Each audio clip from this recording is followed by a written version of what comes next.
បងភ្លេចអតីតបើសិនងាយលុបការចងចាំបើសិនបេះដូងនៅខាងស្ដាំខាងឆ្វេងចំហទូទេមិនចាំបាច់អីត្រូវឈឺចាប់មិនចាំបាច់អីត្រូវនឹកគេ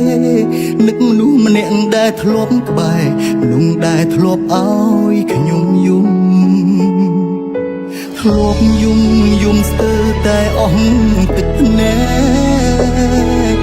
ធ្លាប់ស្រែកសួរមេឃមិនធ្វើបាបខ្ញុំ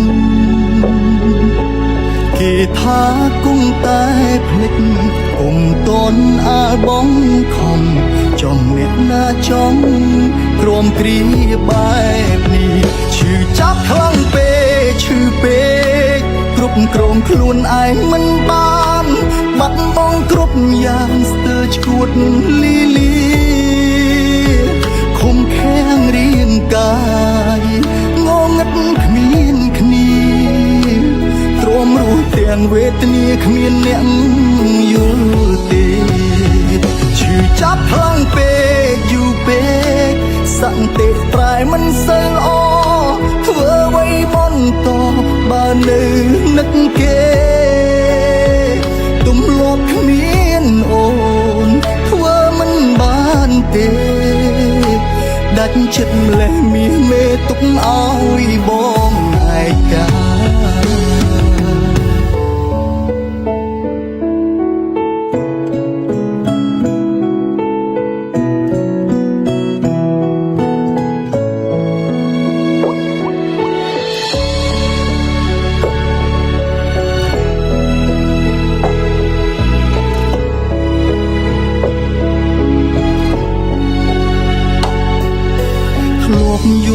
យំស្ទើរតែអស់ទឹកភ្នែក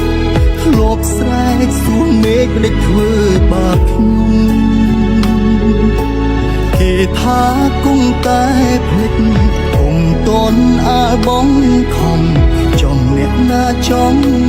ព្រមគ្រាបែបនេះឈឺចាប់ខ្លាំងពេកឈឺពេកគ្រប់គ្រងខ្លួនឯងមិនបានបាត់បង់គ្រប់យ៉ាងស្ទើរឈួតលីលាខំខាំងរាងកាយងងឹតគ្មានគ្នាទ្រាំរស់ទាំងវេទនាគ្មានអ្នកយល់ទេឈឺចាប់ខ្លាំងពេកយូរពេកសង្កេតប្រែមិនសូវល្អធ្វើអ្វីបន្តបើនៅនឹកគេទំលាប់គ្មានអូនធ្វើមិនបានទេដាច់ចិត្តម្លេះមាសមេទុកឲ្យបងឯកាឈឺចាប់ខ្លាំងពេកឈឺពេកគ្រប់គ្រងខ្លួនឯងមិនបានបាត់បង់គ្រប់យ៉ាងស្ទើរឈួតលីលាខំខាំងរាងកាយងងឹតគ្មានគ្នាទ្រាំរស់ទាំងវេទនាគ្មានអ្នកយល់ទេ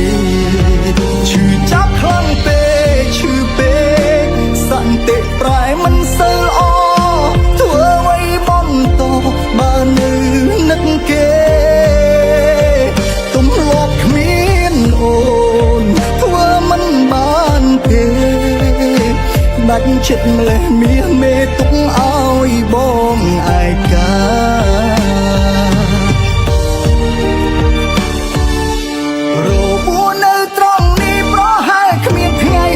អាចជាដាច់ព្រោះដឹងខ្លួនខ្ញុំជាអ្នកចាញ់ទឹកភ្នែកជូតអងហើយក៏ហូរមកវិញខ្ញុំទល់ម្នេញឈឺមិនទាន់សូមវេទនានាងត្រូវរងគ្រោះរីងរៃតទៀតដល់ពេលណាឈឺខ្លាំងណាស់ពិបាកនឹងទ្រាំ ដូចប្រឆាំងនឹង